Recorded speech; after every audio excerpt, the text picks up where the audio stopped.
y seguimos en nuestra serie Creciendo en Comunidad. Son alarmantes las cifras que estamos escuchando actualmente y cómo a diario en los medios de comunicación vemos noticias donde niños, niñas sufren abuso, violencia, maltrato. Y se han reunido las diferentes instituciones que trabajan con la niñez para decir, ¿qué hacemos? Esto se nos está saliendo de las manos. Hace algunos años atrás se decía que alrededor de 5,000 niños eran expuestos a situaciones de castigo y de maltrato por sus padres, las personas más cercanas. Y el año pasado, en 2018, se duplicó la cifra. 10,000 casos fueron denunciados ante situaciones de abuso y de maltrato y más de 20,000 casos de abuso sexual. Creo que la iglesia somos llamada a incidir en las problemáticas de este mundo. ¿Cuántos lo creen así? Si no es así, perdimos nuestra razón de ser, porque somos la luz del mundo, somos la sal de la tierra. Y he titulado hoy esta palabra en las mejores familias. ¿Hay familias perfectas? No. ¿En la Biblia hay familias perfectas? Quizás la familia de Jesús. ¿Cuántos dicen la familia de Jesús fue la familia perfecta? No. Sufrió tantas dificultades, ¿no?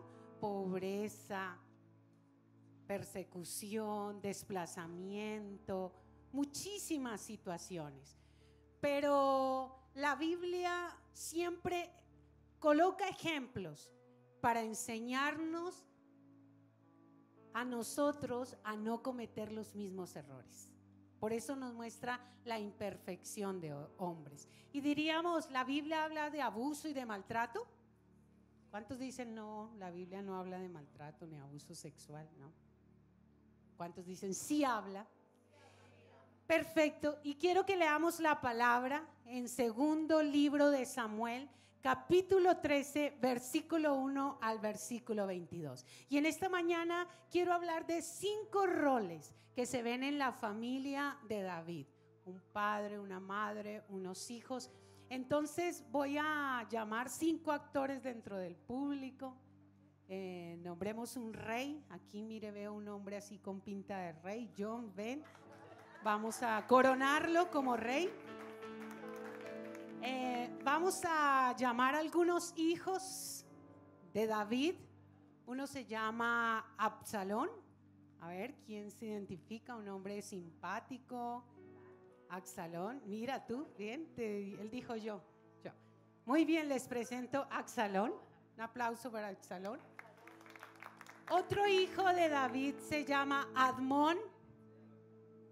Admón, dentro del público. Aquí viene otro chico apuesto. Muy bien, un aplauso para Admón. También tiene una hija. Esta hija se llama Tamar. No, tú también, ven. Jonadac, tú eres Jonadac. Te llamas Jonadac. Perfecto, muy bien.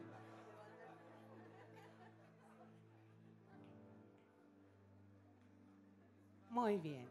En este escenario y un mensajero que vamos a llamar más adelantito. Por favor, se hacen de este lado y quiero que todos leamos a la luz de la palabra este texto por aquí, ¿sí? Tamar, ponte tu túnica hermosa. Muy bien. Y vamos a leer en la palabra. Cada uno de ellos va a asumir el rol y yo voy a ser la voz de narradora. ¿Listos? Ya están allí con sus atuendos. Muy bien. Pasado algún tiempo, sucedió lo siguiente. Absalón, sale Absalón y desfila. Absalón, hijo de David, tenía una hermana muy bella que se llamaba, ¿cómo se llamaba? Lean conmigo. Tamar. Y Admón, otro hijo de David, se enamoró de ella. ¿Sí hace carita de enamorado? Muy bien. Sigamos el pasaje. Pero como Tamar era virgen, Admon se enfermó de angustia al pensar que le sería muy difícil llevar a cabo sus intenciones con su hermana. Se puso flaco, flaco.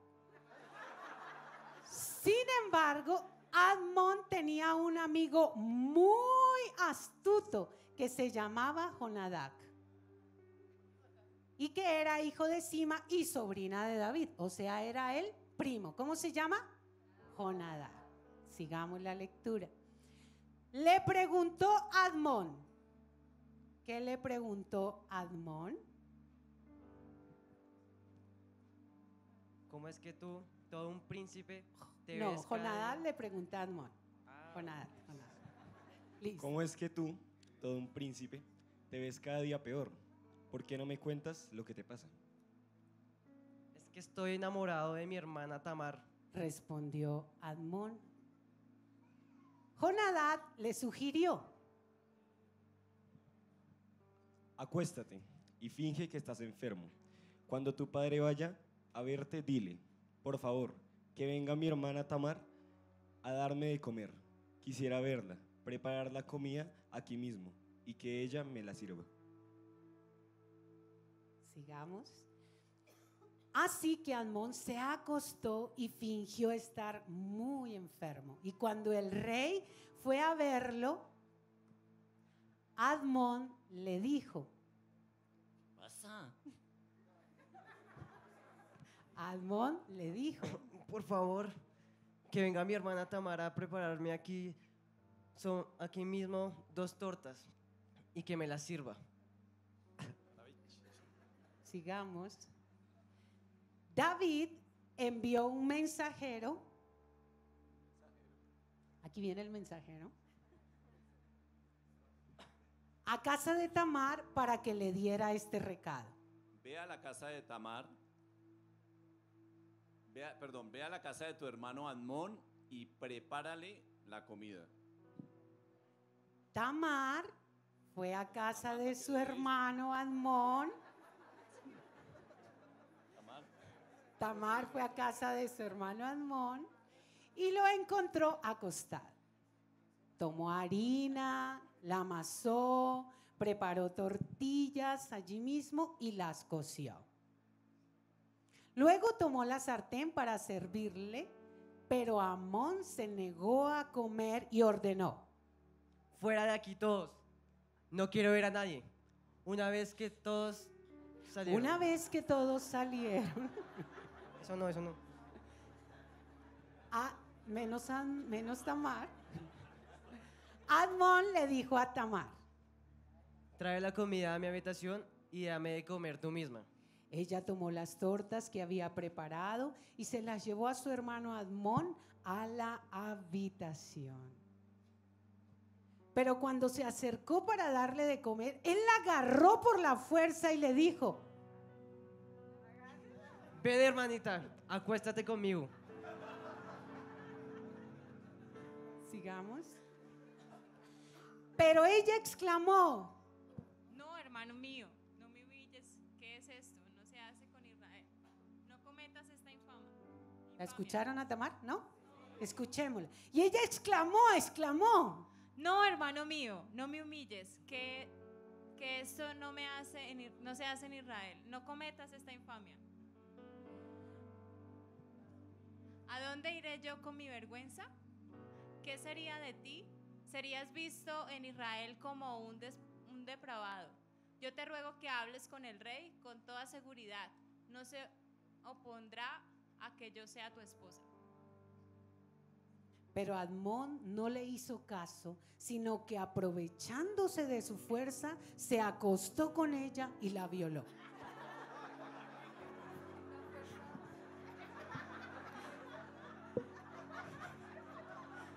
Pero el odio que sintió por ella después de violarla fue mayor que el amor que antes le había tenido. Así que le dijo, Levántate y vete.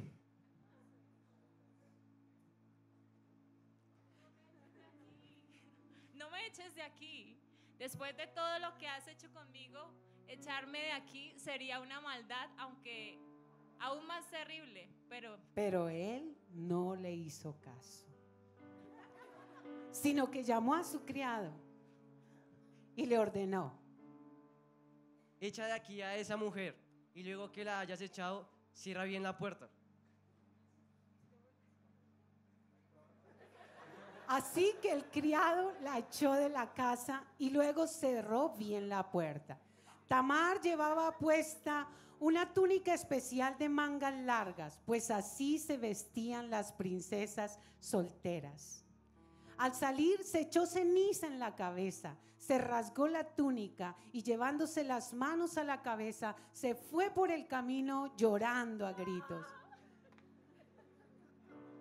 Entonces su hermano Absalón le dijo: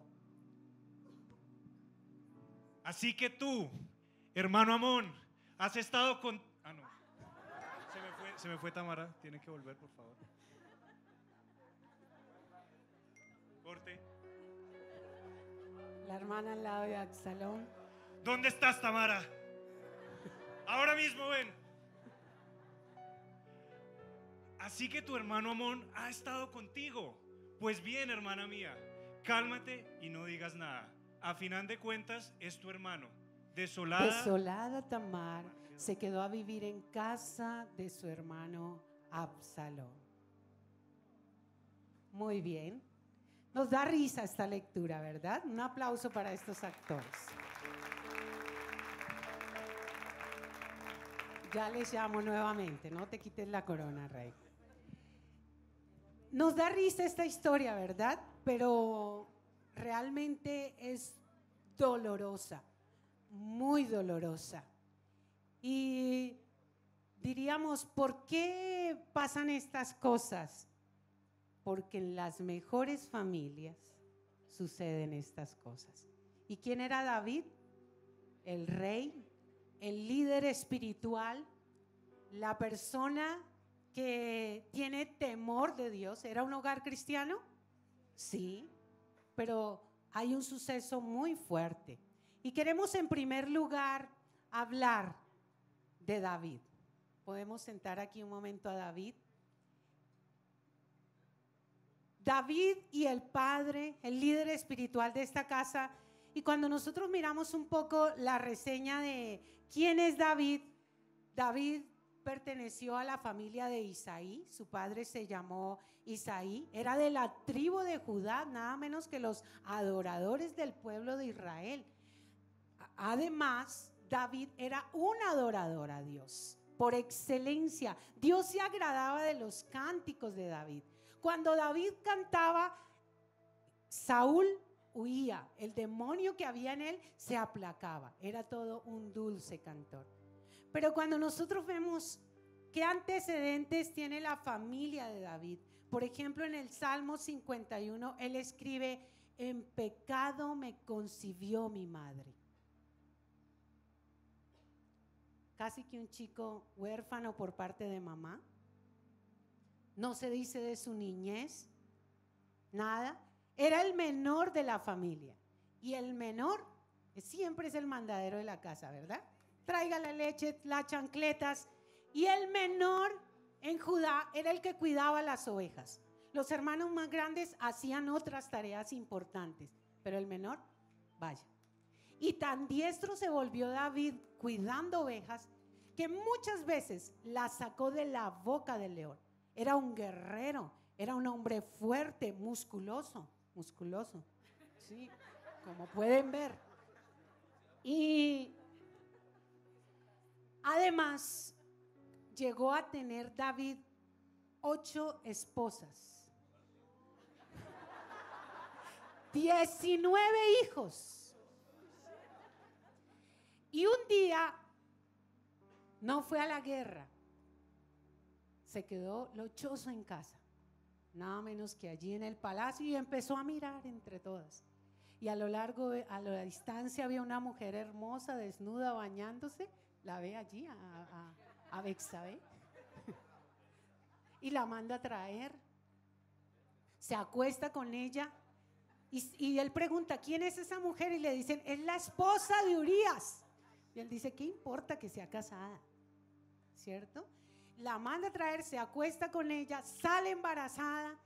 Y David dice, ¿y ahora qué hago? Tráigame a Urías, vaya, que se vaya de luna de miel para que el hijo sea de él.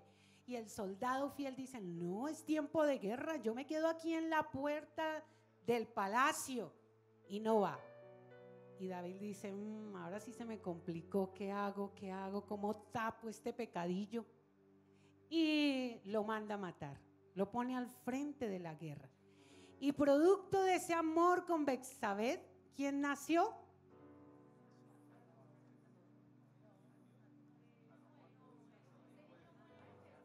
Correcto. El pecado tiene consecuencias. Y saben que una de las áreas donde Satanás sabe atacar la familia y a los hombres de Dios es a través del área sexual.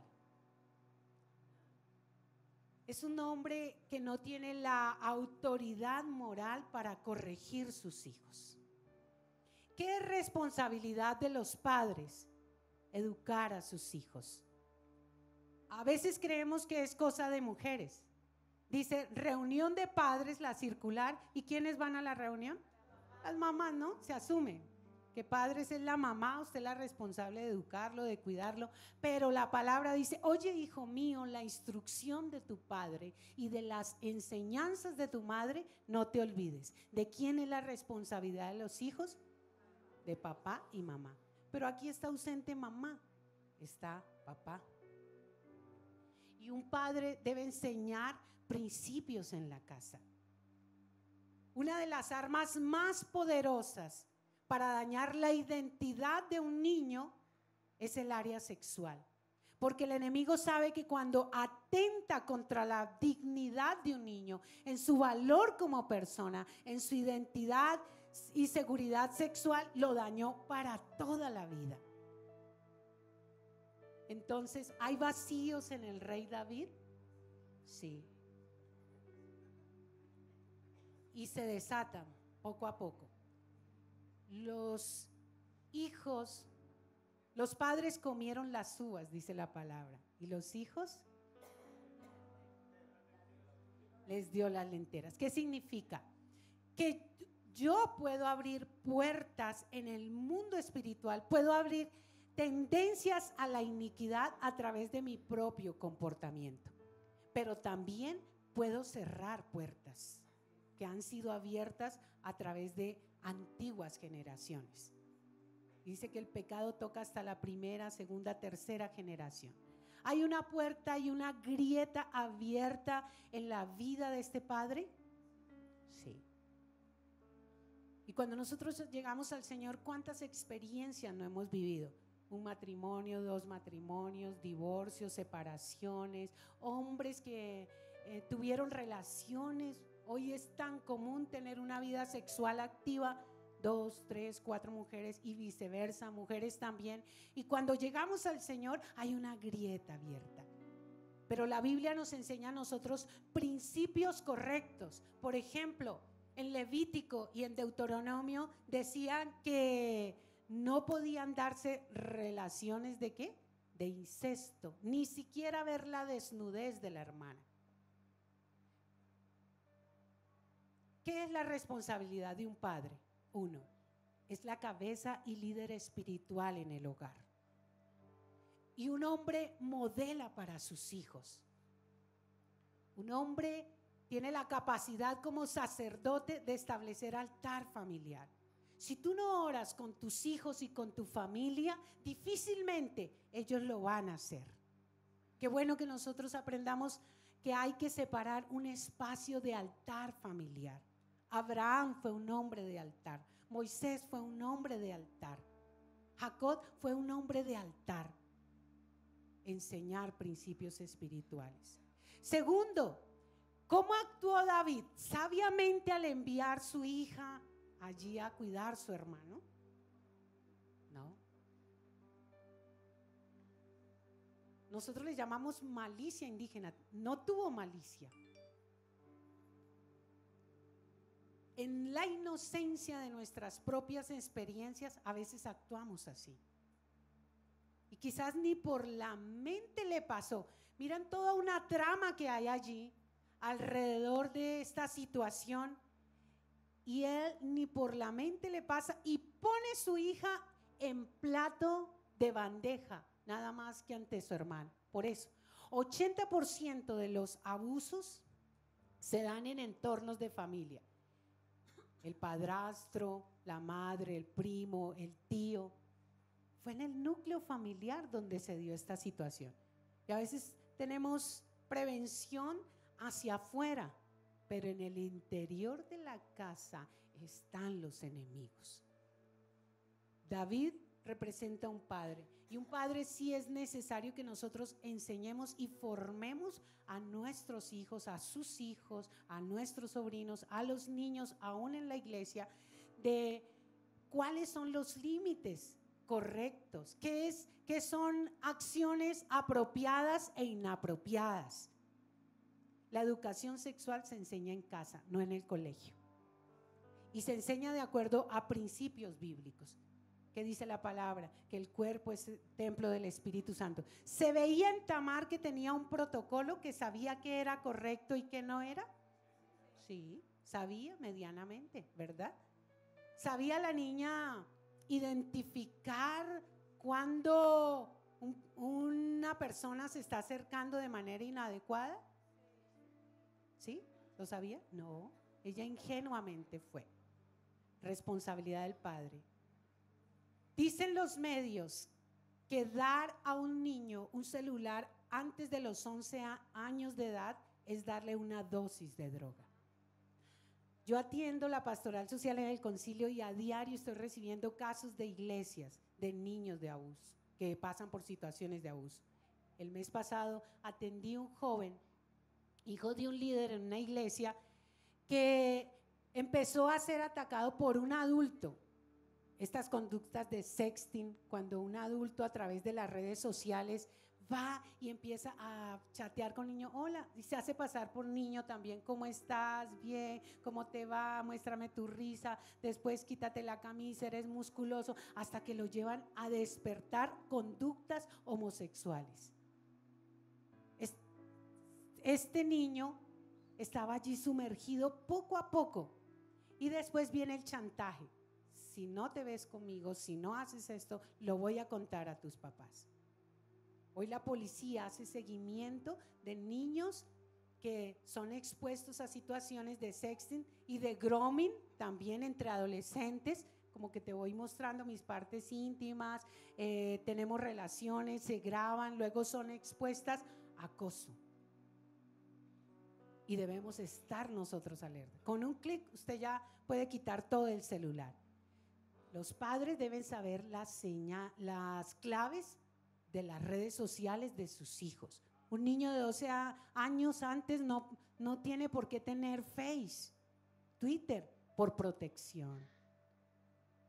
Los entendidos atienden la voz, el consejo.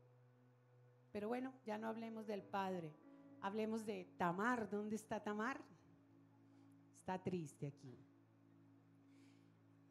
¿Y será que los niños pequeños están en capacidad de aprender qué es debido y qué no es debido? Sí. Una niña de 3 años fue a casa de su abuela y había una novela allí, empezaron una escena erótica y la niña tomó el control y dijo, mi mamá me dice que no, y lo apagó. Sabía. Yo debo enseñarle a los niños qué partes son correctas. Un niño no sabe describir qué es abuso. Y la mayoría de niños ante una situación callan porque sienten temor, dolor, vergüenza, miedo. La cantidad de jovencitas que escucho que fueron abusadas de su niñez y nunca lo habían dicho. Una niña que a los 15 años habló diciéndole a su mamá que nada menos que era terapeuta en situaciones de abuso y le dijo, en una fiesta un payaso me abusó. Me tocó. Y testimonios que conocemos de líderes cristianos como Alex Campos, que el señor que vendía los helados afuera en medio de sus necesidades y su pobreza, qué lindo el niño, los helados, te invito a mi casa, lo abusó. En entornos religiosos las cifras no son distantes a las cifras que hay afuera. Por eso debemos estar alerta y atentos. Un niño abusado o una niña abusada se convierten en un potencial abusador. Nadie se convierte en abusador de la noche a la mañana. Empiezan a venir situaciones que van dañando, van destruyendo. Hay niveles de pornografía y empieza por la curiosidad de las redes sociales. ¿Qué está pasando con el uno, el otro, la niña? Voy haciendo acercamiento, ya empiezo a focalizar partes de su cuerpo y allí empieza un despertar, un despertar. Por eso la palabra dice, bienaventurado el varón que no anduvo en consejo de malos ni estuvo en camino de pecadores, sino que en la ley de Jehová está su delicia y en su ley medita de noche. David, un padre espiritual que debe modelar. Tamar ocupa el lugar de la víctima, que es agredida, que es dañada, que es tocada. Y cuando nosotros escuchamos en consejería muchas situaciones, hay mujeres que dicen, cada vez que tengo una relación con mi esposo, vivencio esa situación de abuso. Se hace real.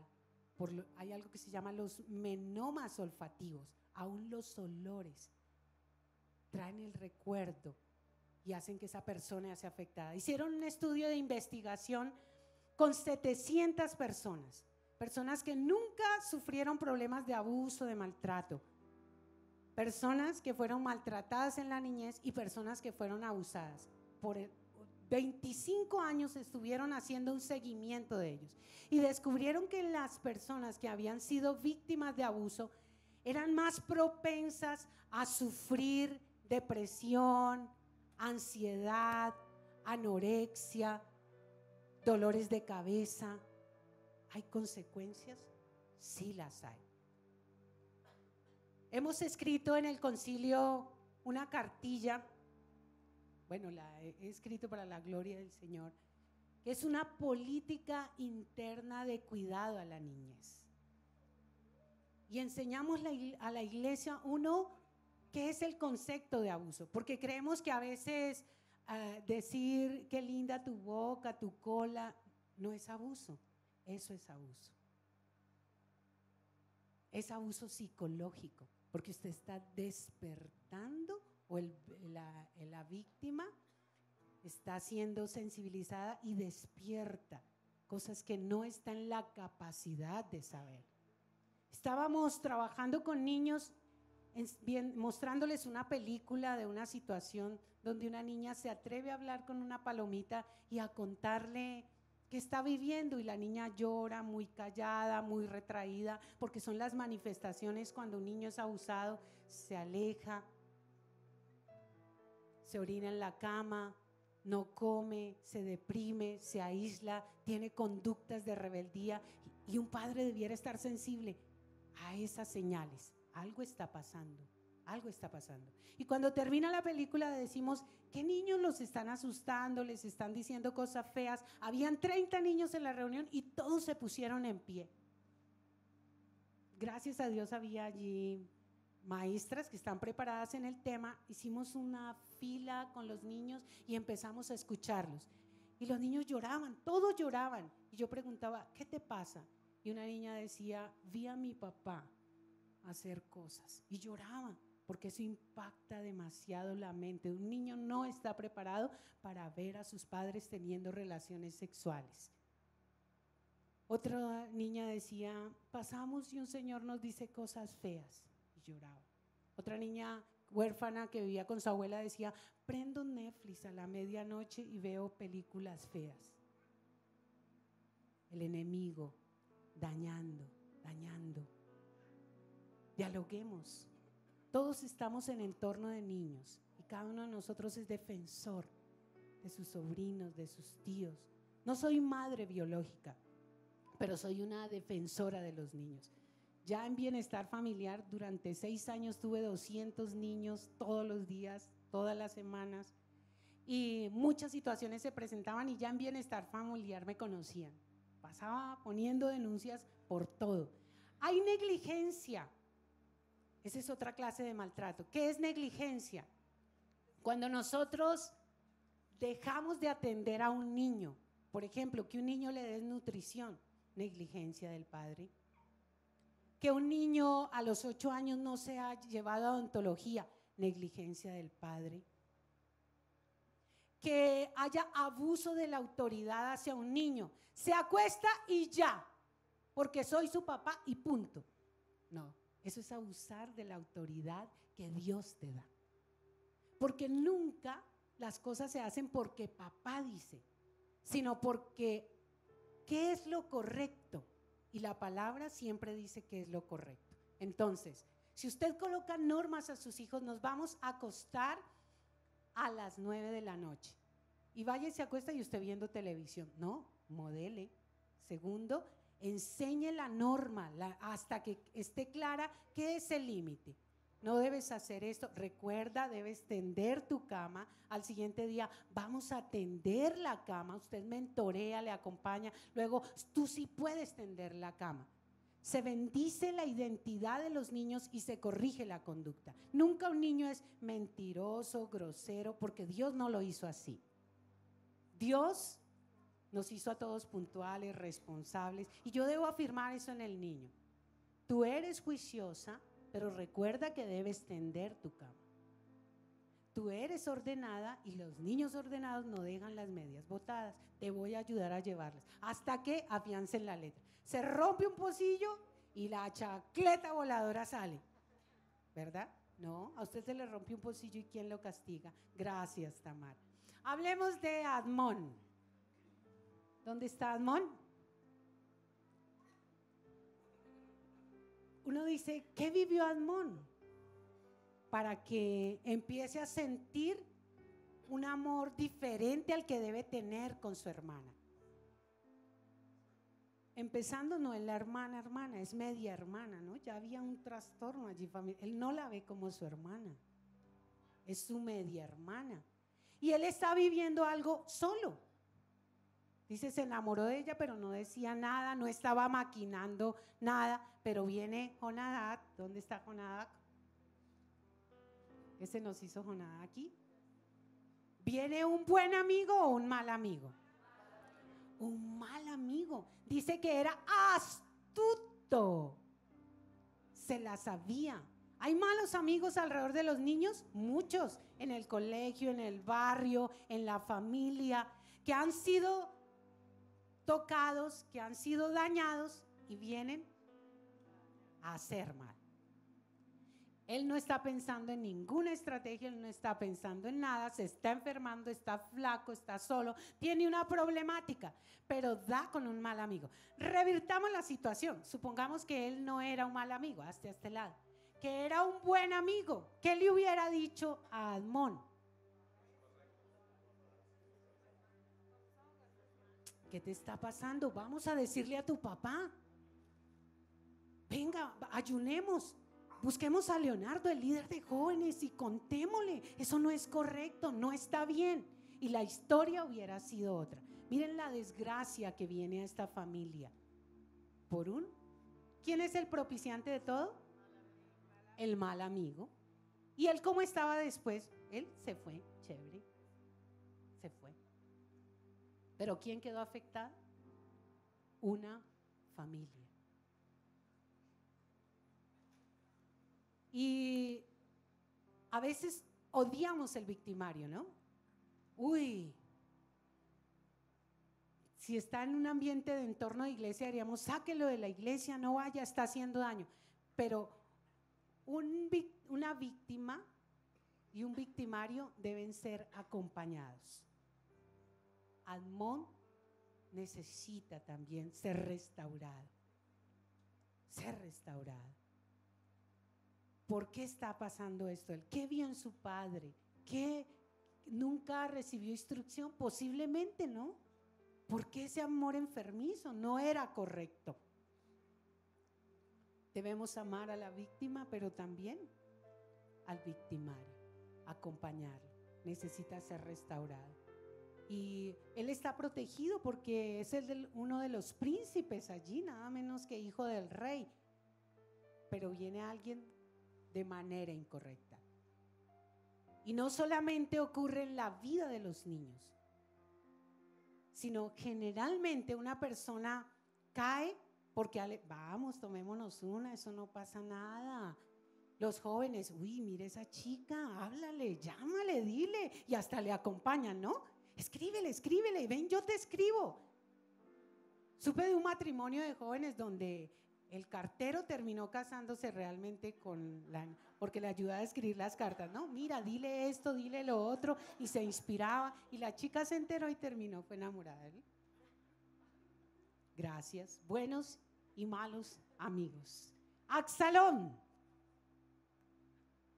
el defensor de la justicia. ¿Quiénes hacen el papel de defensor? A veces papá, a veces mamá, pero miren lo que él vive, el enojo de la injusticia. No hacen nada.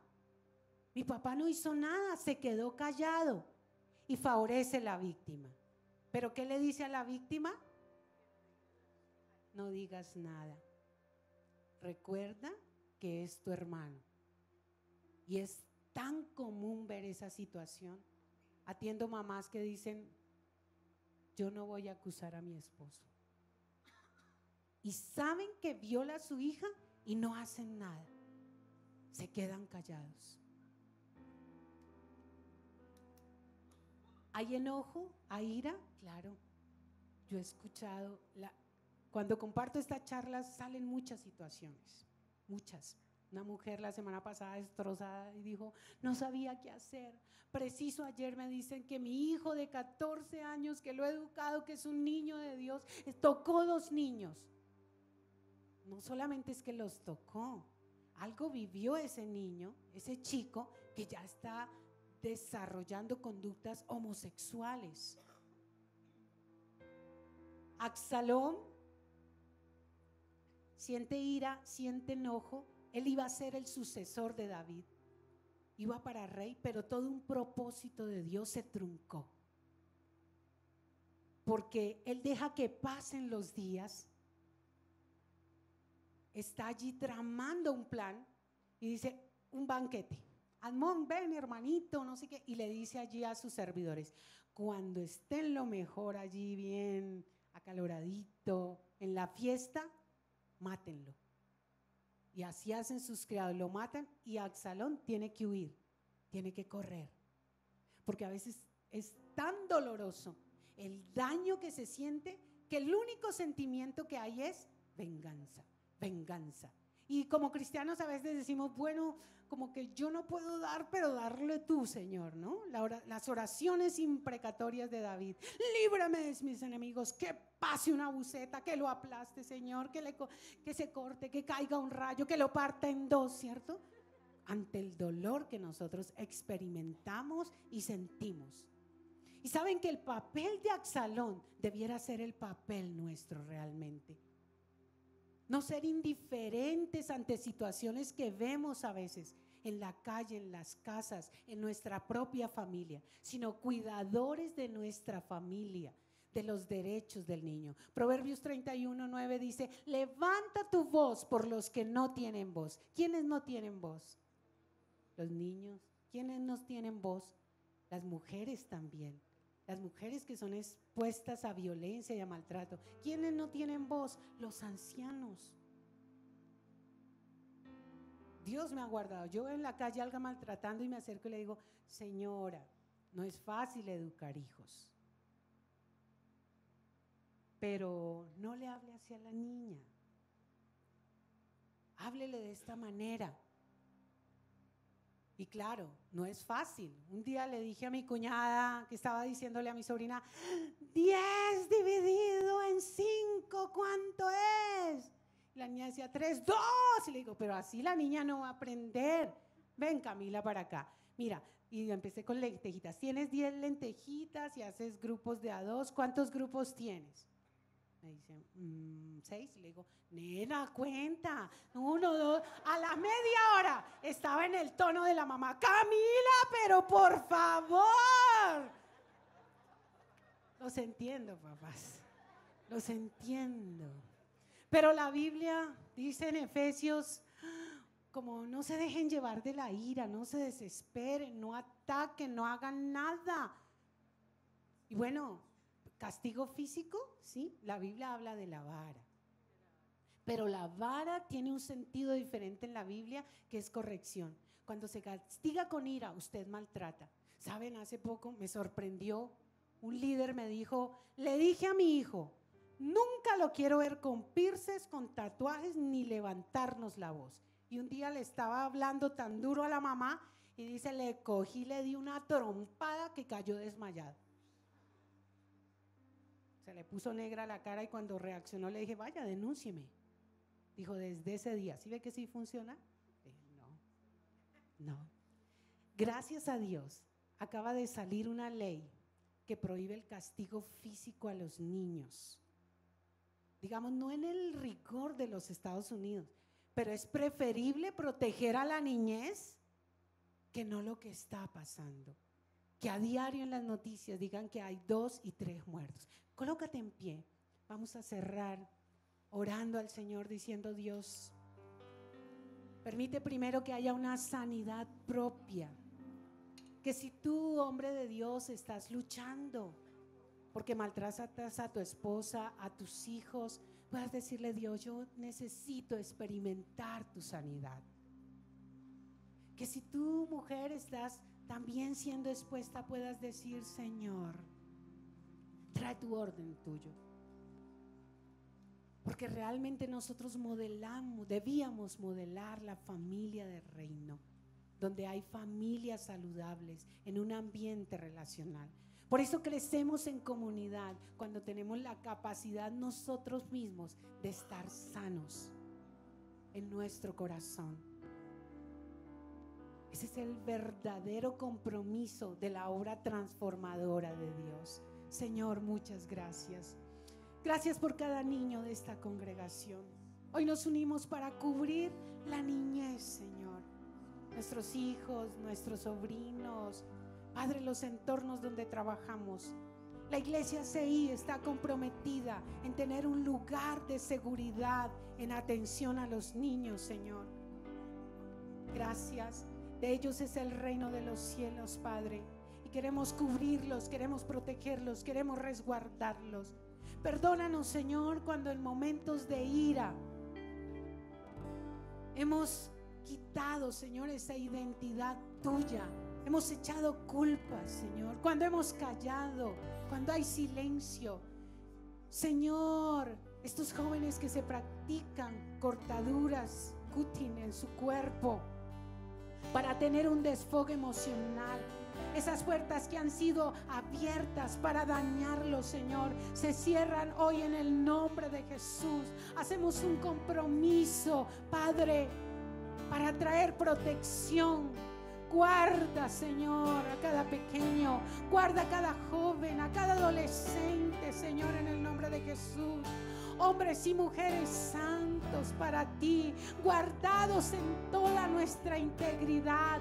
Todo el daño que el enemigo quiso hacer, Señor, permeando, desdibujando